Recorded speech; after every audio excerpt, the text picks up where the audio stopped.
Hello, this is True Crime Nightmare and I am Jane Reid. Happy New Year to everyone and let's hope it's better than 2020.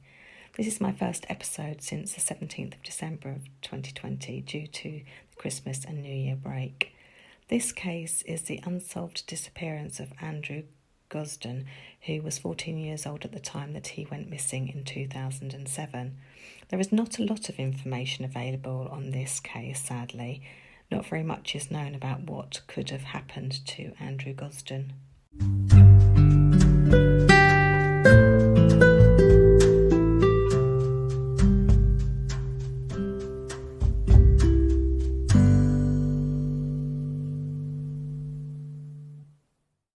Andrew Gosden was born on the 10th of July of 1993. His parents are Glenys Gosden and Kevin Gosden. He also has an older sister called Charlotte.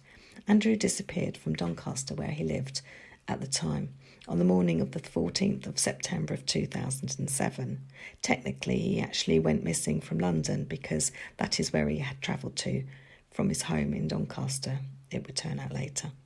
Doncaster is in South Yorkshire in England. Andrew Gosden was only 14 years old at the time of his disappearance, over 13 years ago now. The case is still open and not very much is actually known about what happened to Andrew.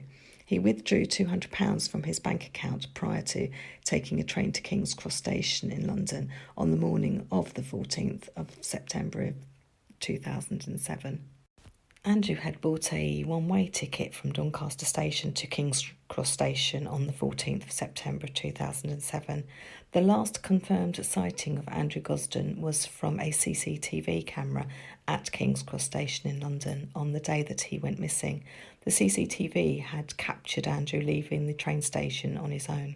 His parents were unaware that he had skipped school and that he had then got on a train to London at the time, and no particular reason had ever come to light as to why he went there and on that particular day either. At the time of his disappearance, Andrew Gosden was 14 years old. He was 5'3" tall. He was a normal build for a boy of that age. He lived at Doncaster with his parents and his 16-year-old sister Charlotte. Andrew Gosden had been in the Cubs and then later on the Boy Scouts. Although his parents are religious, Andrew was not a regular churchgoer at that time. It also told his parents that he would not be going to Scouts anymore. This happened just a few months before he disappeared. He had been described by his parents and other family members as a bit of a homeboy. He would apparently only leave the house to go to school or for a pre-arranged activity such as a family event. His parents also said that Andrew would always tell them where he was going and was not known to just take off somewhere without letting them know beforehand.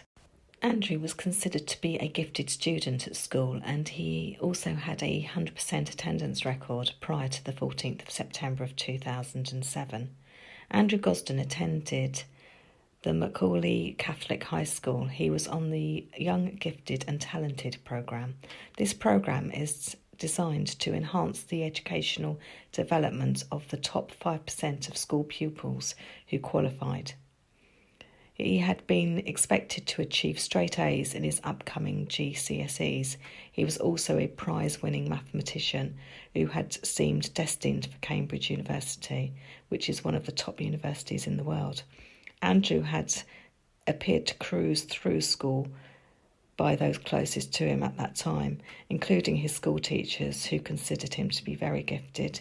But it has been reported that Andrew did not feel that school challenged him enough at times. During the 2006 school summer holidays, Andrew had attended a 2-week residential school at Lancaster University as part of the Young, Gifted and Talented programme. The summer school had been set up for those children throughout the whole of the UK who were considered to be in the 5% academically gifted group in the whole country. The age range was between 11 and 16 years old. Andrew would have been 13 at this time. When Andrew had returned home after attending the 2-week residential school, he had told his family and friends that he had enjoyed his time at the summer school and had appeared happy. According to his family, Andrew appeared to enjoy his own company a lot of the time, and he did not really mix outside of school very much. Despite all of this, he was not considered a loner because he did have a small group of like-minded friends. Andrew Gosden's parents have since stated that they did not think their son had been a victim of bullying or that he had appeared to suffer from any sort of depression. They were totally in the dark as to why he would suddenly up and leave the way that he did on that particular day. He had been described as a bit absent-minded at times, and he was not really considered to be very streetwise in some ways. Andrew's teachers would describe him as a shy, quiet young boy who was mature beyond his years academically. Other people who had known him at the time said that although Andrew was 14 years old, he looked younger. Some have said that he actually looked as though he could be as young as 12 years old. Andrew Gosden, at the time of his disappearance, wore prescription glasses. He was also deaf in one ear. He had a unique double ridge on the inside of his right ear. He was also slightly small for his age. He had light brown hair, which he had planned on dyeing black at some point in the near future. He had spoken about it and had wanted to do it, but on the morning of the 14th of September of 2007, his hair colour was his natural light brown. Andrew Gosden had previously been given a mobile phone on his 12th birthday, but he rarely used it. He had lost it at some point and had not wanted it replaced, according to his family. Like a lot of teenagers, Andrew enjoyed playing video games. He also enjoyed listening to music. His favourite music was thought to be metal. On the day that the teenager went missing, he had changed out of his school uniform and instead wore a black Slipknot t-shirt. He also wore a pair of black jeans and black trainers. He wore a watch on his left wrist and he had taken a black satchel with him. He also had a portable console that enabled him to play his games whilst on the train. However, he did not take the charger for this console with him on the day that he disappeared. Andrew also took with him his set of house keys, his wallet, along with the £200 cash that he had drawn from the cash machine earlier that morning. He had boarded the train bound for King's Cross Station at 9:35 that morning. Leading up to Andrew Gosden's disappearance, it had been the long school summer holidays. In fact, he'd only been back at school for just over a week. During the school holidays, Andrew's parents had suggested to him that he should visit his grandmother, who lived in London, but he had said that he didn't want to go. It had been reported that the days leading up to his disappearance, Andrew had appeared to break some of his known routines. Instead of taking the school bus, he was choosing to walk. It is known that he had walked home from school on at least 2 separate occasions. Both trips would mean that he had to walk about 4 miles. It would have taken him about an hour and 20 minutes to walk 4 miles. He had not done this before. The evening before his disappearance has been described as uneventful by Andrew's father. The Gosden family ate their evening meal together, which was typical for them to do. The whole family helped to clear up after dinner, including washing the dishes. Andrew also spent an hour working on a jigsaw puzzle with his father. He then watched 2 comedy programmes, namely Mock the Week and That Mitchell and Webb Look, with his mother. On the actual morning of the 14th of September of 2007, which was a school day, Andrew had apparently had some difficulty waking up, and his mother said later that he had seemed irritable. This was unusual, according to his parents.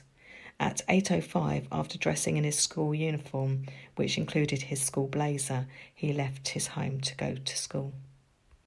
A witness remembered seeing him walking across the local park. The park is called Westfield Park. It had looked to the witness as though Andrew was heading for his usual bus stop in order to catch the school bus. Andrew was also observed by a friend of the family, Reverend Alan Murray, who was sitting on a bench in Westfield Park at the time Andrew walked through. However, it would later transpire that Andrew did not go to the bus stop after all that morning. Instead, he went along to a local garage to use the cash machine there. He withdrew £200 in cash from his bank account using his ATM card. It left £14 in his account after he withdrew the £200. After he had used the cash machine to withdraw most of his money, he was spotted on CCTV again in his neighbourhood. He was returning back to the family home for some reason. It is believed that Andrew waited until he knew everyone had left the house before he returned home again. As described earlier, Andrew had been wearing his school uniform along with his school blazer when he had originally left home just after 8 o'clock that morning. On his return home, he took off his school uniform and put it in the washing machine for some reason. He put his school blazer on the back of a chair. He changed into casual clothes, the black slipknot t-shirt, black jeans, the trainers that he was pictured wearing on later CCTV images. He took along a satchel with his keys, wallet and games console as well. Andrew did not take his passport with him, and he left behind, as well as the charger for his games console, he left behind £100 cash from his holiday money that was in his bedroom. Why didn't he take that with him if he had taken most of the cash out of his bank account? It does seem strange that he didn't take the £100 with him.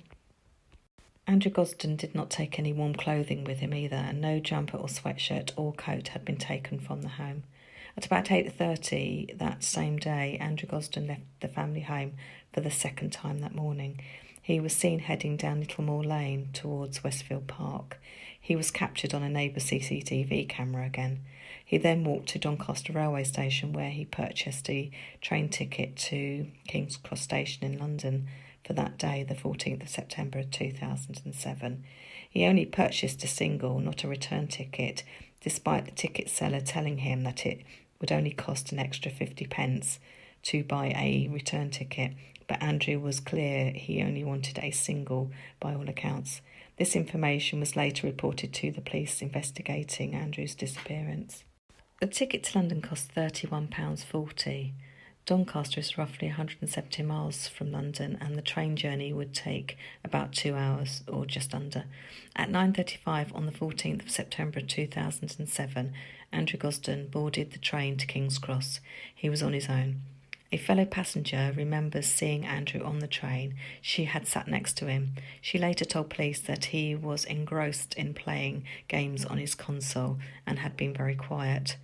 The school that Andrew attended soon realised that he had not turned up for school that day, and that it was very unusual, especially as they had not heard from his parents saying that he was unwell.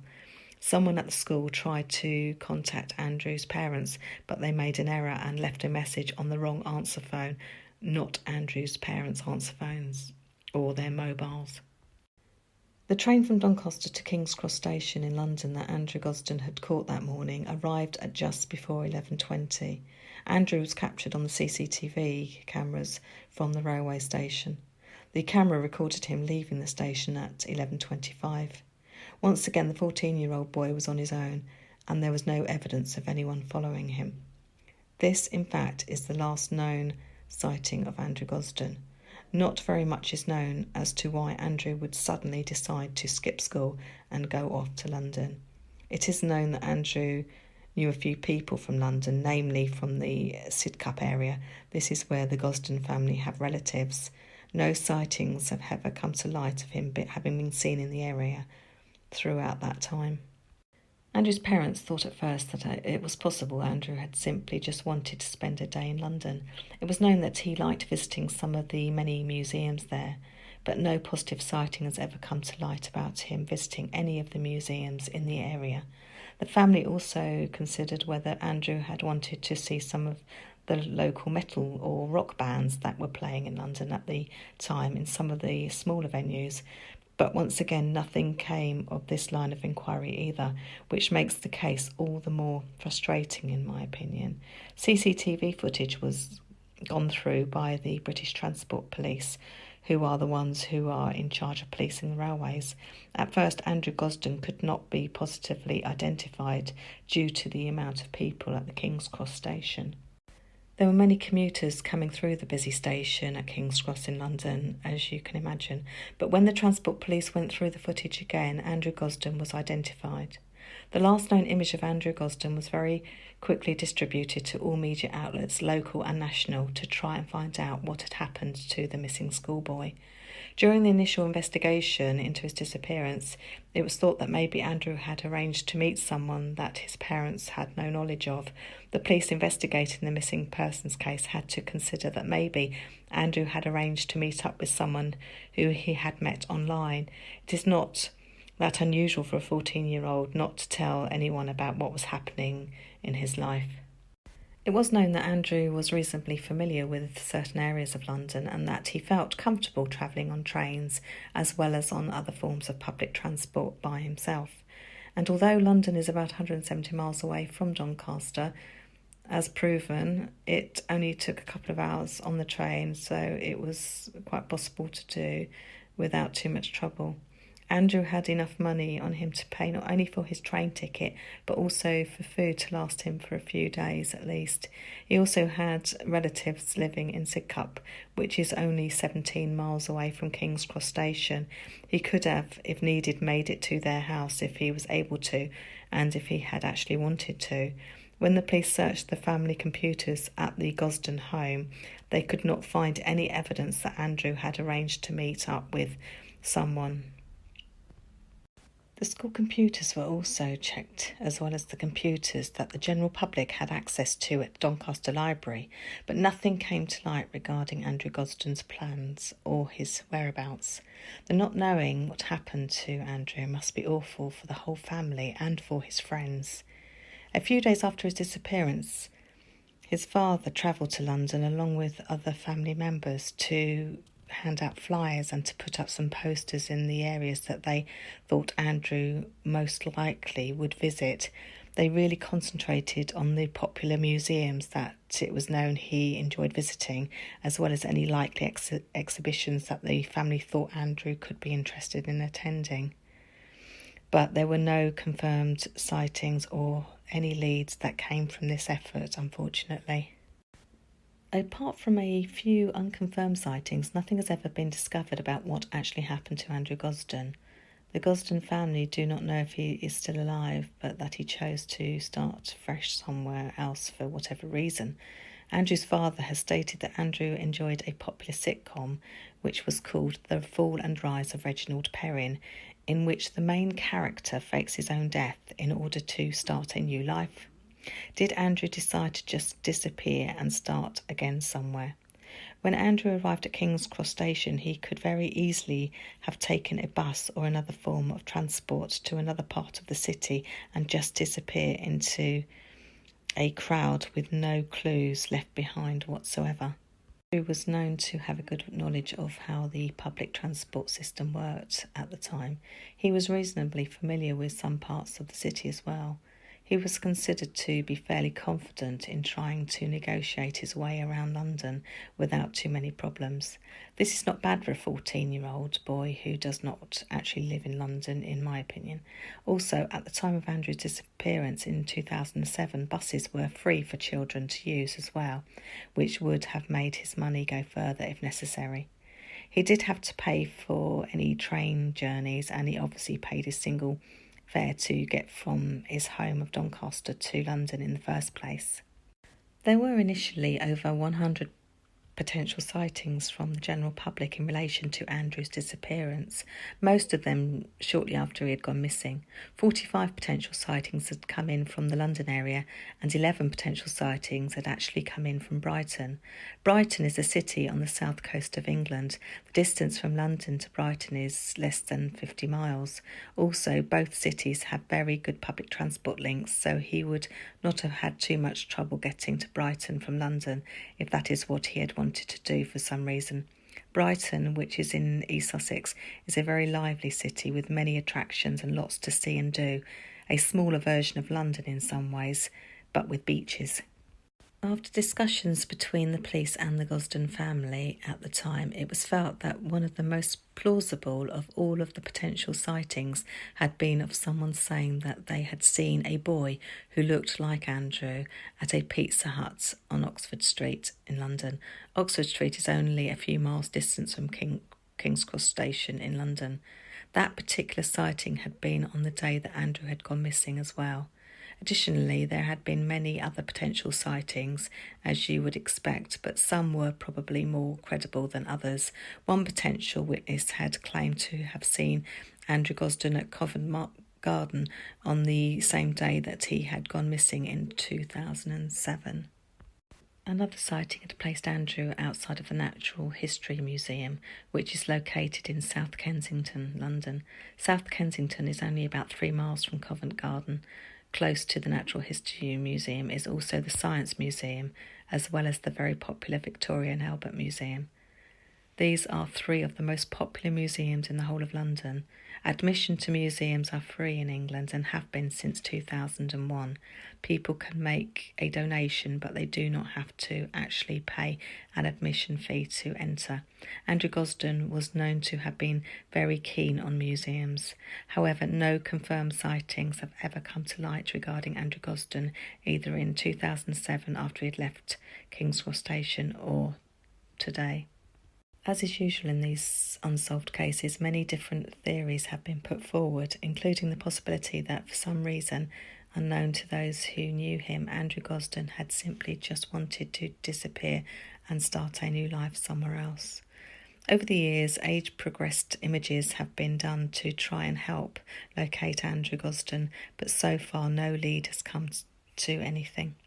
In May 2011, the family of the missing boy paid for a sonar search to be conducted of part of the River Thames, but no sign of Andrew Gosden's body was found. In 2016, Andrew's parents appealed once again for any information on their missing son. Andrew's parents went on the popular current affairs programme in the UK, which is called Panorama. The Missing Persons charity also featured Andrew Gosden in their Find a Child campaign. Despite all of the many efforts, the police and the family did not find any more information regarding Andrew's disappearance. On the 12th of September of 2017, it was announced that the police were launching a fresh appeal to mark 10 years since Andrew Gosden had first disappeared. The police think that there could be a possible link between another young boy's disappearance and Andrew's. The other young boy is 16-year-old Alex Slowly, and he had disappeared in similar circumstances to Andrew Gosden. Alex had also been a gifted student. He was known to be very gifted in maths. Alex Slowly had been a few years older. He was 16 when he went missing.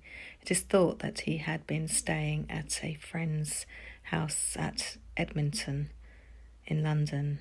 Alex lived in Enfield in London and was thought to have been on his way home on the 11th of July 2008, some 10 months after Andrew Gosden had gone missing. It is thought that Alex would have probably used King's Cross Station to get back home as well, but he never arrived and nothing is known about what actually happened to him. Even with opening up a fresh investigation into Andrew Gosden's disappearance, still nothing is known about what happened to him, and no credible sightings have ever come to light, either since he disappeared over 13 years ago. The family would obviously like to know what happened to Andrew and whether he's still alive or not. Hopefully one day in the near future they will have some answers, but until then they have no idea what actually happened to Andrew. This unsolved case just does not have very much to go on. Why did Andrew decide to go to London on that particular day when he should have been at school? Had he arranged to meet someone and decided to never go back home again and to not make any contact at all with his family? Did Andrew have some sort of accident? The police considered that he could have drowned in a part of the River Thames or a canal, but no evidence has ever been found to support this. Maybe Andrew Gosden met with foul play and was murdered by someone and his body has just never been found. So many questions remain in this sad case. He was a gifted 14-year-old who had the chance of a good life, but for whatever reason it did not work out that way for him. It must be torture for his family, not knowing and having hope, but knowing that hope could be taken away at any time. With any luck, Andrew Gosden is still alive and will at some point make some form of contact with his family. Andrew was only 14 years old, and many have said that he appeared younger, which does make it, in my opinion, less likely that he just took off. Also, why did he leave behind his £100 birthday money, as well as his charger for his console that played his video games? He also did not take any clothing, including outdoor clothes, with him. And he didn't take a coat or sweatshirt or anything with him. This case is a complete mystery, but hopefully the family will have some news that will at least give them some sort of peace.